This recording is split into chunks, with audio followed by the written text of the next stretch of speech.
Hello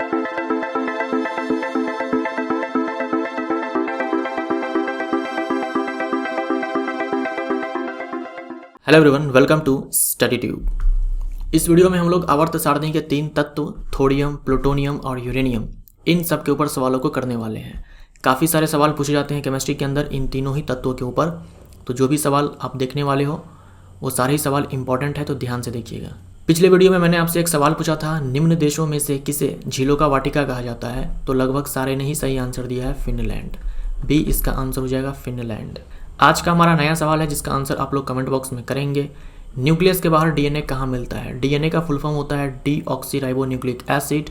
तो nucleus के अंदर तो डीएनए मिलता ही है, न्यूक्लियस के बाहर इनमें से कहाँ मिलता है ये आपको बताना है कमेंट बॉक्स में। देखते हैं कितने लोग सही आंसर देते हैं। आते हैं आज के टॉपिक के पहले सवाल पर। मोनाजाइट किसका अयस्क है?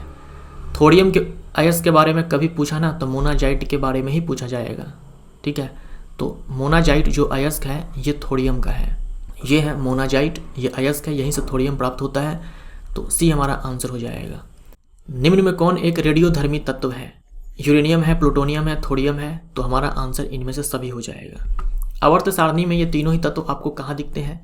आवर्त सारणी में हमारा जो F ब्लॉक होता है, ये दोनों जो है ये हमारा लेंथेनाइट सीरीज है और ये हमारा एक्टेनाइट सीरीज है, और ये दोनों ही सीरीज जो है ये F ब्लॉक के अंदर आते हैं। इसमें जो थोरियम है, ये जो यूरेनियम है और ये जो प्लूटोनियम है, ये 3 रेडियोधर्मी तत्व हैं।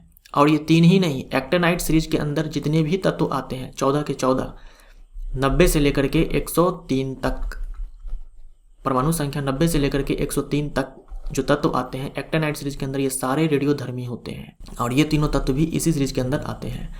लेंथेनाइट सीरीज के अंदर आपको मिलेगा केवल प्रोमीथियम जो कि रेडियो एक्टिव है, बाकी के सारे जो है वो रेडियो एक्टिव नहीं है।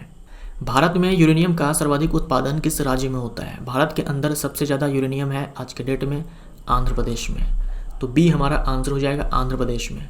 आंध्र प्रदेश कहाँ है? ये है, ये हमारा आंध्र प्रदेश है, यहाँ पर यूरेनियम आज के डेट में सबसे ज़्यादा है। ये तेलंगाना है और ये है झारखंड। तो झारखंड अब दूसरे नंबर पर है, एक टाइम था जब पहले नंबर पर था, अब झारखंड क्या है? दूसरे नंबर पर है। आंध्र प्रदेश हमारा पहले नंबर पर है, तो बी हमारा आंसर हो जाएगा। लेकिन मान लो आंध्र प्रदेश विकल्प में नहीं दिखता है, झारखंड दिखता है, तो आप झारखंड को टिक मार सकते हो, लेकिन आंध्र प्रदेश दिख गया तो आंसर हमारा आंध्र प्रदेश ही होगा। निम्न में कौन तत्व और उसके परमाणु संख्या का सही सुमेलन नहीं है? थोरियम का परमाणु संख्या 90 होता है, यूरेनियम का 92 होता है और प्लूटोनियम का 94 होता है, 90, 92, 94। तो ये तीनों ही सही है। ऑर्गेनाइजेशन हमारा पीरियोडिक टेबल का लास्ट एलिमेंट है, 118 इसका परमाणु संख्या। तो डी हमारा आंसर हो जाएगा, 117 नहीं होगा, 118 होगा। थोरियम, यूरेनियम, प्लूटोनियम किस आवर्त के तत्व हैं? जो हमारा लेंथेनाइट सीरीज है ये आवर्त 6 के अंदर आएगा, और जो हमारा एक्टेनाइट सीरीज है ये आवर्त 7 के अंदर आएगा। तो थोरियम, यूरेनियम, प्लूटोनियम ये एक्टेनाइट सीरीज के अंदर आते हैं, तो ये आवर्त 7 के अंदर आएंगे। तो आवर्त 7 के ये सारे के सारे तत्व हैं। थोरियम, यूरेनियम और प्लूटोनियम तत्व हैं, तो लेंथेनाइट श्रेणी के गलत हो जाएगा, लेंथेनाइट नहीं एक्टेनाइट हो जाएगा। तो बी हमारा आंसर हो जाएगा। डी ब्लॉक का नहीं है, एफ ब्लॉक का है। ये तीनों ही जो तत्व है ये एफ ब्लॉक के तत्व है। संक्रमण तत्व नहीं है, आंतरिक संक्रमण तत्व है, ठीक है। संक्रमण तत्व नहीं है, संक्रमण तत्व बोलते हैं डी ब्लॉक के तत्व को। ये तो ए ब्लॉक के अंदर आते हैं, ए ब्लॉक के तत्व को हम लोग बोलते हैं आंतरिक संक्रमण तत्व। हमारा आंसर यहाँ पर केवल बी हो जाएगा, एक्टेनाइट श्रेणी के ये सारे तत्व हैं। निम्न में कौन एक यूरेनियम का अयस्क है? थोरियम का आपने देखा मोनाजाइट, और यूरेनियम का अयस्क है पिच ब्लेंड, ठीक है, पिच ब्लेंड। ये पिच ब्लेंड है, यहाँ से यूरेनियम प्राप्त होगा। सी हमारा आंसर हो जाएगा। यूरेनियम के अयस्क के बारे में पूछा जाता है तो पिच ब्लेंड के बारे में ही पूछा जाता है, और थोरियम के केस में मोनाजाइट के बारे में पूछा जाता है। सीने बार अयस्क है मरकरी का, बोरेक्स सोडियम का, हेमाटाइट लोहा का। निम्न में कौन एक एक्टेनाइड श्रेणी का तत्व नहीं है? एक्टेनाइड श्रेणी का तत्व नहीं है।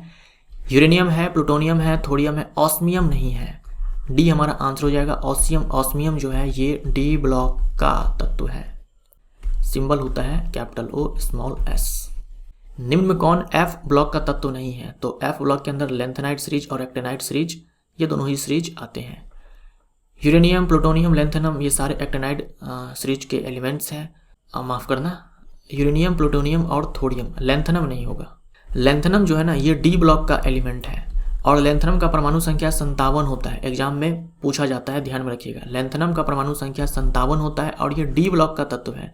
कुछ पीरियोडिक टेबल आपको ऐसे मिलेंगे जहां पर लेंथनम को एफ ब्लॉक के अंदर डाला गया है। वो एफ ब्लॉक का एलिमेंट नहीं है, वो डी ब्लॉक का एलिमेंट है। हाँ, हम पढ़ते हैं लेंथेनाइड सीरीज के तत्वों के साथ। जो लेंथेनाइड नाम पढ़ा है ना, वो लेंथनम से ही पढ़ा हुआ है। लेंथेनाइड श्रेणी के जो तत्व हैं उनके गुण मिलते हैं लेंथनम से, इसीलिए हम लोग बोलते हैं वो सारे के सारे लेंथेनाइड श्रेणी के तत्व है। लेकिन जो लेंथनम खुद जो है ना, लेंथनम ये डी ब्लॉक का तत्व है, ना कि एफ ब्लॉक का तत्व है, और परमाणु संख्या 57 है। तो सी हमारा आंसर हो जाएगा, ये एफ ब्लॉक का तत्व नहीं है। निम्न में कौन एक आंतरिक संक्रमण तत्व नहीं है? इनर ट्रांजिशन एलिमेंट नहीं है। आंतरिक संक्रमण तत्व हम बोलते हैं एफ ब्लॉक के तत्व को। पैलेडियम, ये आपको मिल जाएगा डी ब्लॉक के अंदर समूह 10 में। निकला पंडित पटेल, अगर आपको याद हो मैंने आपसे चर्चा किया हुआ है। पैलेडियम ये हमारा डी ब्लॉक का तत्व है, तो ये नहीं होगा। प्लूटोनियम, थोडियम हम लोगों ने अभी देखा एफ ब्लॉक का तत्व है, तो ये भी हो जाएगा, ये भी हो जाएगा आंतरिक संक्रमण तत्व। अब देखो एक्टीनियम, एक्टीनियम का सिंबल होता है Ag, एटॉमिक नंबर होता है 89। ध्यान में रखिएगा, एग्जाम में पूछा जाता है। हो सकता है आपने कभी किसी पीरियोडिक टेबल के अंदर, आवर्त सारणी के अंदर एक्टीनियम को देखा होगा एफ ब्लॉक के अंदर एक्टिनाइड सीरीज में। यहाँ पे देखिए एफ ब्लॉक के अंदर ये डाला गया ना, ये एफ ब्लॉक का एलिमेंट नहीं है। आपसे कभी एग्जाम में पूछा जाएगा तो आप बोलेंगे कि ये डी ब्लॉक का एलिमेंट है। यहाँ पर क्यों डाला जाता है मैं आपको बताता हूँ। इस सीरीज को हम लोग क्या बोलते हैं? Actinide series. क्यों बोलते हैं? क्योंकि इनके जो तत्व हैं उनके गुण मिलते हैं एक्टीनियम से। इन सारे तत्वों के जो गुण है ना, प्रॉपर्टीज है, वो मिलते हैं एक्टीनियम से, इसीलिए एक्टिनाइड सीरीज नाम रखा गया है। जब हम इन सारे ही तत्वों के बारे में पढ़ते हैं, उसी के साथ हम लोग एक्टीनियम के बारे में ही पढ़ते हैं। मतलब इन सारे तत्वों के साथ ही एक्टीनियम के बारे में स्टडी किया जाता है, इसीलिए यहाँ पर डाल दिया जाता है।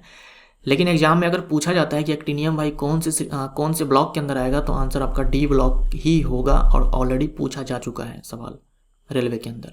तो ये चीज़ आप ध्यान में रखिएगा। एक्टीनियम जो है डी ब्लॉक का तत्व है, तो ये भी हमारा आंतरिक संक्रमण तत्व नहीं होगा, क्योंकि जो डी ब्लॉक के तत्व होते हैं उसे हम लोग बोलते हैं केवल संक्रमण तत्व। तो हमारा आंसर देखो यहाँ पर ए भी होगा और डी भी होगा। ठीक है, आंसर हमारा ए भी है और डी भी है। सीरियम तत्व है। सीरियम का सिंबल होता है कैपिटल सी स्मॉल ई। ठीक है, और एटॉमिक नंबर होता है 58। आपने एफ ब्लॉक के अंदर 2 सीरीज देखे अभी, ऊपर वाला लेंथेनाइड, नीचे वाला एक्टिनाइड। तो लेंथेनाइड सीरीज का जो पहला एलिमेंट होता है वो सीरियम होता है, एक्टिनाइड सीरीज का पहला एलिमेंट थोडियम होता है। जो लेंथेनाइड सीरीज है ये आवर्त 6 का तत्व है, सारे के सारे आवर्त 6 के अंदर आते हैं, और जो एक्टिनाइड सीरीज है ये सारे के सारे आवर्त 7 के अंदर आते हैं। तो हमारा आंसर क्या हो जाएगा यहाँ पर? आवर्त 6 का। यूरेनियम की खोज किसने की? यूरेनियम की खोज की क्लैप्रोथ ने। और सिर्फ यूरेनियम ही नहीं, यूरेनियम के अलावा जिर्कोनियम, टेल्यूरियम, सीरियम, इन तीनों तत्वों की खोज भी इन्होंने ही की। तो आंसर हमारा बी हो जाएगा। और ये जो यूरेनियम नाम है ना, ये पड़ा हुआ है प्लेनेट का नाम यूरेनस के आधार पर। जब इन्होंने यूरेनियम की खोज की उससे कुछ ही साल पहले यूरेनस प्लेनेट की खोज हुई थी, तो इस प्लेनेट के नाम के आधार पर ही इन्होंने यूरेनियम नाम डाला था। हमारा आंसर यहाँ पर बी हो जाएगा। रेडियो एक्टिविटी शब्द किसने दिया? अब इस तरह का सवाल आए तो ध्यान से जरा पढ़ना। एग्जाम में आपसे क्या पूछा है? रेडियो एक्टिविटी शब्द किसने दिया, और एक होता है रेडियो एक्टिविटी की खोज किसने की। तो देखिए रेडियो एक्टिविटी की खोज की बैक्वेरेल ने। ठीक है, रेडियो एक्टिविटी की खोज की बैक्वेरेल ने, लेकिन जो नाम है ना ये दिया मारी क्यूरी ने। रेडियो एक्टिविटी शब्द दिया मारी क्यूरी ने। मैंने यहाँ पर मारी क्यूरी और उनके जो हस्बैंड थे पेरी क्यूरी, दोनों का नाम लिख दिया हुआ है। एग्जाम में ज़्यादा चांस है मारी क्यूरी का आएगा, लेकिन आप दोनों ध्यान में रखो। अगर मारी क्यूरी दिख गया तो उसको आप टिक मार देना, अगर नहीं दिखे पेरी क्यूरी दिख जाए तो इसको आप टिक मार देना। हमारा आंसर यहाँ पर ए हो जाएगा। इन्होंने दिया रेडियो एक्टिविटी शब्द। ठीक है, जो टर्म है रेडियो एक्टिविटी इन्होंने दिया मारी क्यूरी ने, लेकिन खोज किसने की रेडियो एक्टिविटी की? तो बैक्वेरेल ने। अब ये भी चीज़ आप ध्यान में रखना, 1903 में मिला नोबेल प्राइज। ठीक है, 1903 में मिला नोबेल प्राइज 3 वैज्ञानिकों, बैक्वेरेल को, क्योंकि इन्होंने खोज की रेडियो एक्टिविटी की। उसके बाद पेरी क्यूरी को और मारी क्यूरी को एक ही नोबेल प्राइज को ना बांट दिया गया इन तीनों में। एक नोबेल प्राइज का आधा हिस्सा मिला बैक्वेरेल को, और जो बचा हुआ आधा हिस्सा था उसमें से आधा आधा मिला पेरी क्यूरी और मारी क्यूरी को। इनको तो मिला रेडियो एक्टिविटी की खोज की, इसलिए इन दोनों को मिला रेडियो एक्टिविटी पे काम करने के लिए। यानी इन्होंने खोज की, इन दोनों ने उस पर काम किया, जिसके कारण इनको भी नोबेल प्राइज मिला। और इसी टाइम इन्होंने रेडियो एक्टिविटी शब्द दिया मारी क्यूरी ने। तो ये चीज़ हम लोगों ने देख लिया। 1903 में नोबेल प्राइज मिला। रेडियो एक्टिविटी की खोज में एक्सरे का काफ़ी ज़्यादा योगदान था। एक्सरे की मदद से ही रेडियो एक्टिविटी की खोज हुई थी और एक्सरे की खोज की विल्हेम रोंजन ने। एग्जाम में बहुत पूछा जाता है। विल्हेम रोंजन ने एक्सरे की खोज की और इनको नोबेल प्राइज ऑलरेडी मिल चुका था 1901 में एक्सरे के डिस्कवरी के लिए। और इसी एक्सरे के मदद से बैक्यूरेल ने रेडियो एक्टिविटी की खोज की और इन दोनों ने स्टडी किया रेडियो एक्टिविटी के बारे में एक्सरे के मदद से। उसके बाद देखो 1908 में रदरफोर्ड को मिला नोबेल प्राइज। 1908 में रदरफोर्ड को मिला नोबेल प्राइज। उस समय ये कहे जाते थे न्यूक्लियर फिजिक्स के पिता, फादर ऑफ न्यूक्लियर फिजिक्स कहे जाते थे रदरफोर्ड उस टाइम में, क्योंकि इन्होंने भी क्या है ना कि न्यूक्लियर फिजिक्स पे काफ़ी काम किया। न्यूक्लियर सबस्टांस के बारे में इन्होंने काफ़ी स्टडी किया और आपको पता ही होगा कि परमाणु का पोस्टमार्टम इन्होंने कर दिया था। नाभिक की खोज की, परमाणु के अंदर इलेक्ट्रॉन किस तरह से अरेंज है, प्रोटॉन कहाँ है, पूरा चिट्ठा खोल दिया था एटम, परमाणु के बारे में, एटम के बारे में इन्होंने। तो इनको नोबेल प्राइज मिला था 1908 में केमिस्ट्री के अंदर। अब आ जाओ 1911 में वापस से मारी क्यूरी जीतती है नोबेल प्राइज, ठीक है, लेकिन इस बार केमिस्ट्री में। यहाँ देखो, यहाँ मिला था इनको फिजिक्स में और यहाँ है केमिस्ट्री में 1911 में। तो जब इनको मिला 1911 में नोबेल प्राइज, इसके साथ ही ये दुनिया की पहली ऐसी महिला बनी।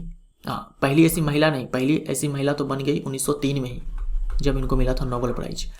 ये पहली ऐसी पर्सन बनी, मेल फीमेल सबको मिलाते हुए, जिनको 2 बार नोबेल प्राइज मिला। तो इन सारी चीज़ों के ऊपर भी सवाल पूछे जाते हैं। आपसे कभी पूछ दे कि पहली महिला कौन थी जिनको नोबेल प्राइज मिला, तो आंसर होगा मारी क्यूरी। फिर आपसे पूछ देगा कि पहला व्यक्ति जिनको मिला था नोबेल प्राइज 2 बार, तो आंसर आपका मारी क्यूरी होगा। तो इस तरह के भी सवाल पूछे जाते हैं। अब 1911 में केमिस्ट्री के अंदर तो मिला, किस लिए मिला? क्योंकि इन्होंने खोज की रेडियम और पोलोनियम की। पोलोनियम आप जानते हो उपधातु, और रेडियम हमारा एक रेडियोधर्मी तत्व है। हालांकि पोलोनियम भी है, लेकिन रेडियम धातु है और पोलोनियम उपधातु है। ये दोनों ही रेडियोधर्मी तत्व हैं। इन दोनों की खोज की मारी क्यूरी ने और इसी खोज के कारण इनको 1911 में मिला नोबेल प्राइज। यूरेनियम में रेडियोधर्मी गुण की खोज किसने की? अभी आपने देखा कि हेनरी बैक्यूरेल, इन्होंने रेडियोधर्मी की खोज की। तो यूरेनियम में ही इन्होंने खोज की थी रेडियोधर्मी की, यानी कि रेडियो एक्टिविटी की। तो भी हमारा आंसर। नाभिकीय विखंडन की खोज सबसे पहले किसने की? 2 वैज्ञानिक थे, जर्मनी के ऑटो हन और फ्रिज स्ट्रैसमैन। इन्होंने नाभिकीय विखंडन की खोज की सबसे पहली बार यूरेनियम में। रेडियो एक्टिविटी की खोज हेनरी बैक्यूरेल ने की यूरेनियम में, और नाभिकीय विखंडन की खोज भी यूरेनियम में किया गया इन दोनों वैज्ञानिक के द्वारा। यहाँ पर आंसर हमारा ऑटो हन हो जाएगा। एक ही नाम है, हो सकता है विकल्प में 2 नाम दिखे तो दोनों आंसर हो जाएगा। ज़्यादा चांस है ये ऑटो हन का एग्जाम में आने का। नाभिकीय रिएक्टर में ईंधन के रूप में उपयोग किया जाता है। ये सारे जो है यूरेनियम के समस्थानिक है, लेकिन नाभिकीय रिएक्टर में या फिर जो परमाणु बम होता है, न्यूक्लियर वेपन्स होते हैं, उनमें इस्तेमाल होता है यूरेनियम 235। ठीक है, सी हमारा आंसर हो जाएगा यूरेनियम 235। देखिए नेचर में सबसे ज़्यादा मिलता है यूरेनियम 238, लेकिन ये नॉन फिजाइल है, गैर विखंडनीय है, ये विखंडन नहीं कर पाता है। लेकिन यूरेनियम 235 ये बहुत ही आसानी से विखंडित हो जाता है, तो इसी का इस्तेमाल किया जाता है, इसका इस्तेमाल नहीं किया जाता है। ट्रिनिटी एक कोड नाम था। ट्रिनिटी एक कोड नाम था। देखिए ट्रिनिटी एक कोड नाम था प्रथम परमाणु बम परीक्षण का, तो बी हमारा आंसर हो जाएगा। ट्रिनिटी एक कोड नाम था पहला डेटोनेशन ऑफ न्यूक्लियर डिवाइस। किसने कंडक्ट किया था? यूनाइटेड स्टेट्स आर्मी, अमेरिका के आर्मी ने। कौन से प्रोजेक्ट के अंदर? मैनहट्टन प्रोजेक्ट के अंदर। कब किया था? 16 जुलाई 1945। ये सारे ही आपसे पूछे जा सकते हैं एग्जाम में और पूछे जाते हैं, तो ध्यान में रखिएगा। प्रथम परमाणु परीक्षण संयुक्त राज्य सैन्य द्वारा कब किया गया था? ये किया गया 16 जुलाई 1945 को। पहला परमाणु बम किस देश पर गिराया गया? बचपन से आप पढ़ते आ रहे हो। पहला परमाणु बम जापान पर गिराया गया। जापान के 2 शहर कौन कौन से थे? हिरोशिमा और नागासाकी। हिरोशिमा पर गिराया गया 6 अगस्त 1945 को और नागासाकी पर 9 अगस्त 1945 को द्वितीय विश्व युद्ध के दौरान। किसने गिराया? अमेरिका ने। प्रथम परमाणु बम जापान के किन 2 शहरों पर गिराया गया था? हिरोशिमा और नागासाकी। जापान पर गिराया गया परमाणु बम का कोड नाम था, जो परमाणु बम गिराया गया उसका नाम था द लिटिल बॉय। बी हमारा आंसर, द लिटिल बॉय। ये देखो लिटिल बॉय, यही गिराया गया था, इसका कोड नाम था लिटिल बॉय।